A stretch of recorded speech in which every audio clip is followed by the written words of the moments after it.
నేను recently observe చేస్తే ప్రతి ఒక్క ఇన్సూరెన్స్ కంపెనీ 99% క్లెయిమ్ రేషియో అని చెప్పేసి వాళ్ళు అడ్వర్టైజ్మెంట్ చేసుకుంటున్నారు. అంటే ఫర్ ఎగ్జాంపుల్ 100 క్లెయిమ్స్ వస్తే అందులో 99 మెంబర్స్ మేము ఇచ్చేస్తున్నామని చెప్పేసి వాళ్ళు అడ్వర్టైజ్మెంట్ చేసుకున్నారు. మీరు నన్ను అడగొచ్చు ఇది ఎంతవరకు నిజము అని చెప్పేసి. ఇది సగం నిజం అండ్ సగం అబద్ధం. ఎస్, మనకు ఒకవేళ డేటా చూసుకున్నాం అనుకోండి, last year claim ratio data చూసుకుంటే 2023-2024 డేటాలో టాటా ఏఏజీ ఏదైతే ఉందో అది 99%, max life 99.51 and HDFC life 99.34 ఇలా క్లెయిమ్ రేషియోస్ వాళ్ళు చూపించారు. అండ్ డేటా చూసుకుంటే కూడా అది కరెక్ట్గా ఉంది. సో అక్కడ ఆ పర్టికులర్ ఏదైతే కేసు ఉందో అది నిజం. బట్ ఇక్కడ మీకు అరౌండ్ ఒక చిన్న ఎగ్జాంపుల్ చెప్తా. 200 క్లెయిమ్స్ ఉన్నాయి, లెట్స్ సే 200 క్లెయిమ్స్ ఉన్నాయి. అందులో 198 వచ్చేసి 25 lakhs, మిగతా 2 క్లెయిమ్స్ వచ్చేసి 5 crores ఈచ్. ఆ 25 lakhs ఏదైతే ఉందో ఆ క్లెయిమ్స్ అన్ని ఇచ్చేస్తారు, మనకి ఇక్కడ 99% క్లెయిమ్ రేషియో వచ్చేస్తుంది. కాకపోతే ఆ బ్యాలెన్స్ 2 క్లెయిమ్స్ ఏవైతే ఉంటాయో అది చాలా పెద్ద అమౌంట్ కాబట్టి దానికి అది వాళ్ళు ఇవ్వరు. అండ్ ఇక్కడ ఏ ఇన్సూరెన్స్ ఏజెంట్స్ అయినా సరే, ఏ ఇన్సూరెన్స్ కంపెనీస్ అయినా సరే తెలివిగా వాళ్ళు ఓన్లీ క్లెయిమ్స్ సెటిల్మెంట్ రేషియో గురించే మాట్లాడతారు.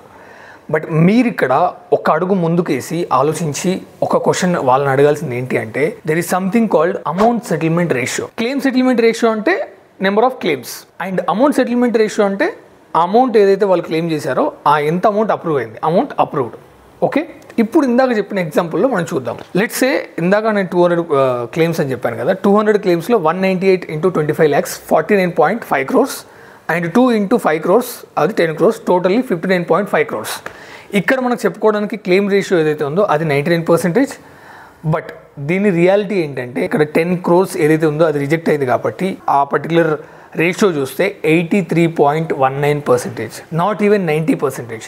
ఇక్కడే వాళ్ళ యొక్క రియాలిటీ అనేది బయటకు వచ్చేసింది. ఇక్కడ మీరు నాకు చేయాల్సిన హెల్ప్ ఏంటంటే ఈ వీడియోని మీ ప్రతి వాట్సాప్ గ్రూప్లో షేర్ చేయండి. ఎందుకంటే ఎవరికి ఈ అవసరం పడుతుందో తెలియదు, ఎవరు ఏ ఇన్సూరెన్స్ తీసుకుంటారో మనకు తెలియదు. అండ్ వాళ్ళు ఈ వీడియో ఒకవేళ చూసుకుంటే ఇది చాలా యూజ్ అవుతుంది. ఇప్పుడు మనం బెస్ట్ ఇన్సూరెన్స్ ఎలా సెలెక్ట్ చేసుకోవాలి? ఇక్కడ మనకు 24 ఇన్సూరెన్స్ కంపెనీస్ ఉన్నాయి. అండ్ ప్రతి ఒక్క ఇన్సూరెన్స్ కంపెనీ ఒక్కొక్క టర్మ్ ఇన్సూరెన్స్ పైన 4 types ఆఫ్ టర్మ్ ఇన్సూరెన్స్ తీసుకోండి అని చెప్పి వాళ్ళు చెప్తారు. సో ఇంత లెవెల్ ఆఫ్ కన్ఫ్యూజన్ ఉన్న తర్వాత మనకి ఎలాంటి సెలెక్ట్ చేసుకోవాలో మనకు తెలియదు. సో ఇక్కడ మీకు క్లారిటీ రావడానికి కోసమే ఈ వీడియో ఎండ్ వరకు చూస్తే మీకు క్లారిటీ వచ్చేస్తుంది. సో ఫస్ట్ అండ్ ఫార్మోస్ట్ అసలు ఇన్సూరెన్స్ కంపెనీ ఎలా సెలెక్ట్ చేసుకోవాలి?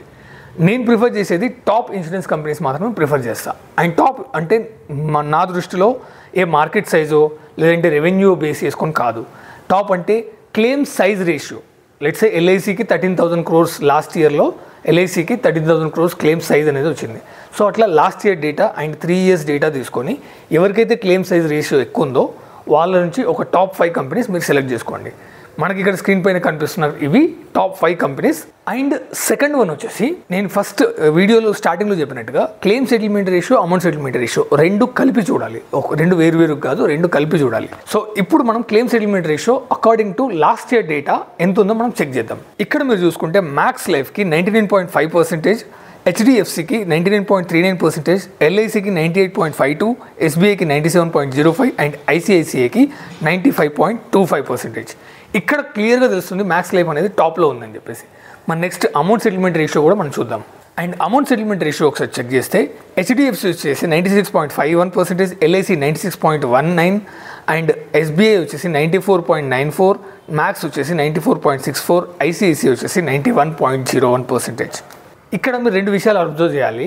క్లెయిమ్ సెటిల్మెంట్ రేషియో వచ్చేసి అన్ని 99 అబోవ్ ఉన్నాయి, ఒక ఐసిఐసిఐ తప్ప.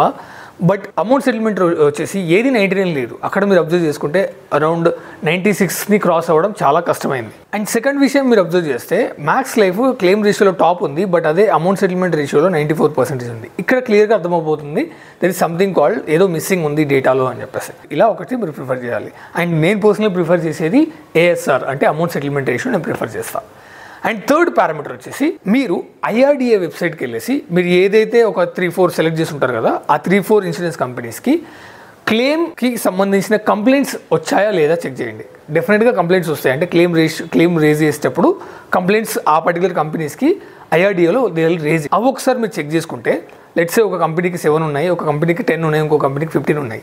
సో అలా ఏదైతే తక్కువ కంప్లైంట్స్ ఉంటాయో అలాంటి కంపెనీని మీరు ప్రిఫర్ చేయాలి. ఇది ఒక సముద్రం. టర్మ్ ఇన్సూరెన్స్ సంబంధించిన ఇంకా కంప్లీట్ డీటెయిల్స్ దాంట్లో ఉన్న కంప్లీట్ లూప్ హోల్స్ మీకు తెలియాలంటే ఈ వీడియో కింద కమెంట్ పెట్టండి. నేను ఖచ్చితంగా ఒక లెందీ వీడియో, ఒక 20 to 25 minutes వీడియో ఉంటుంది, అది మీకు చేస్తాను. అండ్ మీకు వీడియో నచ్చినట్టయితే లైక్ చేయండి, అలానే మీ ఫ్రెండ్స్కి షేర్ చేయండి. బాయ్.